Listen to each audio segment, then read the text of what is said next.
Hey guys, welcome back to another episode of Coors Aquatics. Today I want to do a thing on when you set up your first tank, what kind of fish you need to put in it and what fish would be best to get along with other fish. So today's video will be on fish compatibility. So let's get started with this, and the first thing is only add a few fish at a time. Never get your tank set up and then immediately go and fill it. What that's going to do is it's going to spike the ammonia. Even though your tank's already cycled and it's ready to start producing nitrites and nitrates, it's still going to take time to add the fish, let them produce their ammonia, and then get it down to nitrites and nitrates. Then add a few more fish, and eventually you'll be able to get it to where you can have your fish the way that you want them and the fish that you want, and it won't be putting any of your fish into danger.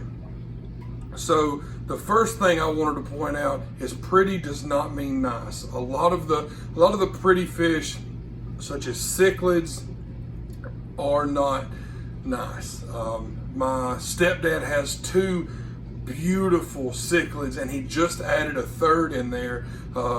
He has two Oscars, and he just added a Jack Dempsey, and they are absolutely amazing.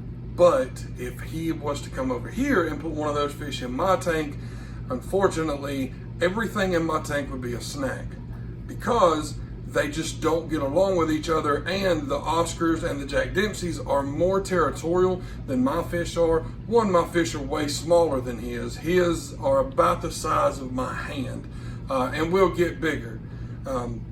So you want to make sure that your fish are going to be compatible, and there are many diagrams and lists online that will show you kind of which fish go with other fish. And a lot of things, like if you go to Petco or PetSmart, it'll say down at the bottom where the price tag is if it's a community fish or if it's a semi-aggressive or aggressive. And now what I mean by that is the aggressive fish are, they're again going to be like the cichlids, and the semi-aggressive are going to be like the gouramis, most sharks, most barbs. Now, I know you may see the rosy barbs here.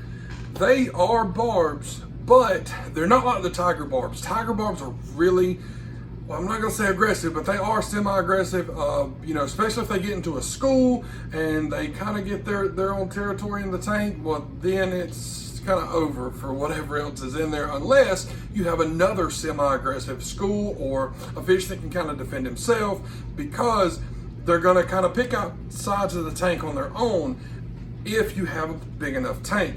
And that means knowing how big your tank is with all the stuff in it.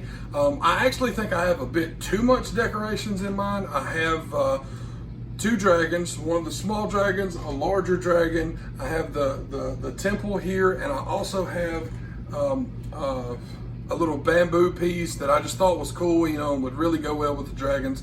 And then I have all of the plants. Now, I wanted to do that because I am doing smaller community fish. And what that's gonna do is it's gonna give them enough place to hide. But sometimes when I come in here and just sit here and watch my fish, I can't see them because when I started my tank, they stayed behind this temple, and it was really hard to see all of my fish. And so I just gave them time, let them get used to the tank. And now, as you can see, everybody's kind of out swimming around. But what I like to do is, and I'm sure you've heard 1 gallon per 1 inch of fish. But what I also like to say is 1 gallon per 1 inch, not to exceed 20%. So if you have a 50-gallon tank, you wouldn't want to get a fish that is going to grow more than 10 inches. Now, you can get a fish that's 2 or 3 inches, like my stepdad's Oscars. He bought them real small, and he just took care of them, and now, like I said, they're the size of my hand. So your fish are going to grow. You just need to know how big they're actually going to get in the end. So when you put all of those in there, be considerate of how big they're going to get and of the other fish that's going to be in there with them.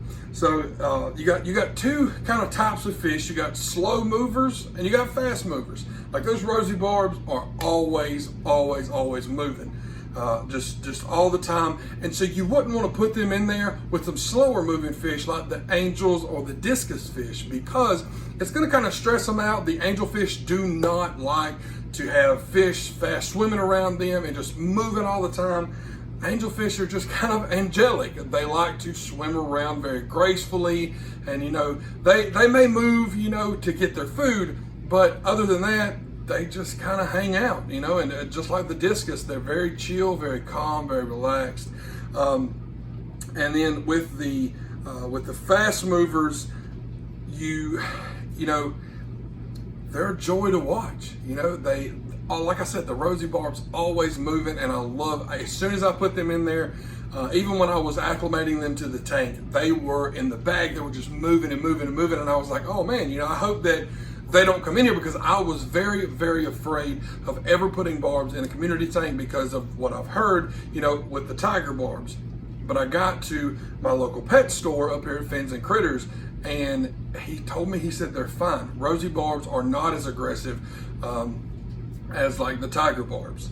So what you want to do when you start putting your first fish in there is you don't want to put goldfish with other fish, because goldfish emit a lot of ammonia, and ammonia is bad for the fish's coating. Now there is ways to take it down, with the plants, or you can get the ammonia remover, but you're really going to have to stay on top of it if you put goldfish with other fish. Now, I'm not saying it can't be done, and I'm not saying that if you put them in there and they may live forever with other fish and they're fine. You just really have to stay on top of it and do a bit more preventative maintenance and long-term maintenance because of the ammonia emitted by the goldfish. And so I really wanted to talk about this as well. So you have different levels of your tank. You have the bottom, you have the surface, and then you kind of have the middle, and then you have the top. So a lot of your fish are gonna stay in the middle. That's just most of them do. But you also have top feeders such as cichlids, paradise fish, and you also have bottom feeders. The catfish, most catfish,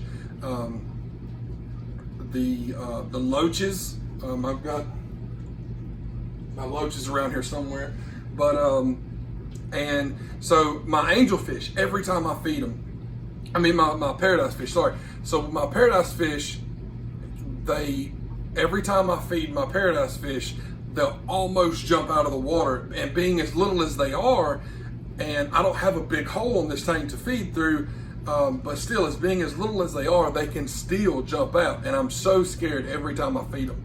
Luckily they haven't even came close, but I'm still scared. So just kind of keep in mind, when you first put your decorations and everything in there, just kind of be conscientious of what you're putting where and how your fish also need to hide. So if you have some of the catfish, I have 2 Cory cats in here, a golden loach, and my plecostomus. I'll get to those in a second. My pleco, he is an albino bristlenose. Love those. So they also need places to hide during the day because the catfish are a little bit, nocturnal. So, I know they're out. As a matter of fact, there he is now. They do come out and swim during the day, but they are nocturnal. So they're going to eat more at night. They're going to be more active at night, cleaning the surface of your bed. So now let me go back to the pleco.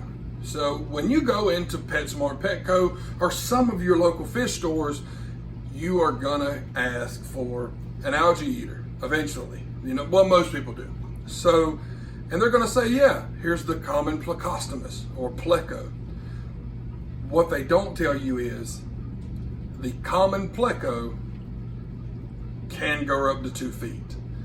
And I'm sure they're bigger. There's a video on here where a guy done a documentary of where people were letting them go and releasing them into a river down in Florida, and now it is infested with them because people do not understand how big these plecos can get. My stepdad with his Oscar tank, he just got a pleco, and but those are the only 4 fish he has in there now. He has the Jack Dempsey, the 2 Oscars, and his pleco in a 55-gallon tank, and that's not big enough for those, and he is moving them. Now they're not full grown; they're still growing, but he is going to move them. And just to think about it like that, a 55-gallon tank, which is what this is not big enough for those 4 fish. So please do your research on the fish. If you have any questions, I will be more than happy to answer anything that you have. And there again, as always, if I don't know, I'll help you. You can look up a lot of. So when I wanted to do a cichlid tank, that cichlid tank actually turned into a saltwater tank, but the cichlid tank was I wanted a few more cichlid. I didn't just want 2 or 1. So I wanted to go with dwarfs. And and it's the same thing with the plecos. The albino bristlenose, or just the bristlenose in general, only gets to about 6 inches, and that's with a big old tail. So you're able to get smaller plecos, and that's what I would suggest if you're going to have a smaller tank. Anything less than maybe 100 gallons, I would say maybe get the dwarfs. Or just the bristlenose, rubber lip. They're another smaller breed pleco, and just because you don't want the fish in there to get too big, because it will stunt their growth. And contrary to popular belief, fish do not grow to their surroundings. Fish will continue to grow, and then their organs have nowhere to go. So it's really going to be a bad life for a fish if you put it in there and it's just too small for him to continue to grow. So now I wanted to talk about the community fish, and most of these fish are community safe, and but here's the thing, and I have learned this the hard way. My first paradise fish, I unfortunately just found him dead, and I have no idea why. It was really heartbreaking. I hated to see him go. He was one of the most beautiful fish in my tank. I loved him. Now I still have one, but you can really see all he does is hang out now. He doesn't swim around with the other paradise fish, and I will be getting another one. I just can't. I can't bear to see him that way. He just kind of hangs out now in the tank. But anyway, I found this out the hard way with community tanks is you can put all the community fish that you want into a tank, and it's gonna say that, they'll be community friendly. However, I have 2 swordtails that I'm getting rid of today because they have nipped at everything. And also with my first paradise fish, he nipped at everything. Everything's tail, everything's fin, and he just would not leave anything alone until he really established his dominance.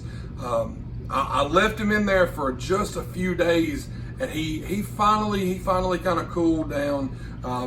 And this area over here on the left side of my tank, it was his area. Now, not to say other fish couldn't come over there, but he really did not like them to. But now, like I said, the swordtails. So when you get your own fish, just keep in mind that they're going to have a mind of their own. You can't you can't have everything always be nice and pretty in the way that you want it. And like I said, I had to figure that out the hard way. But other than that, it really wraps it up for today's video. If you have any other questions, like I said, always feel free to ask me. I'm on here, I'm on Instagram, and also on Facebook as Coors Aquatics. You can message me anytime or comment. Please subscribe and hit that like button.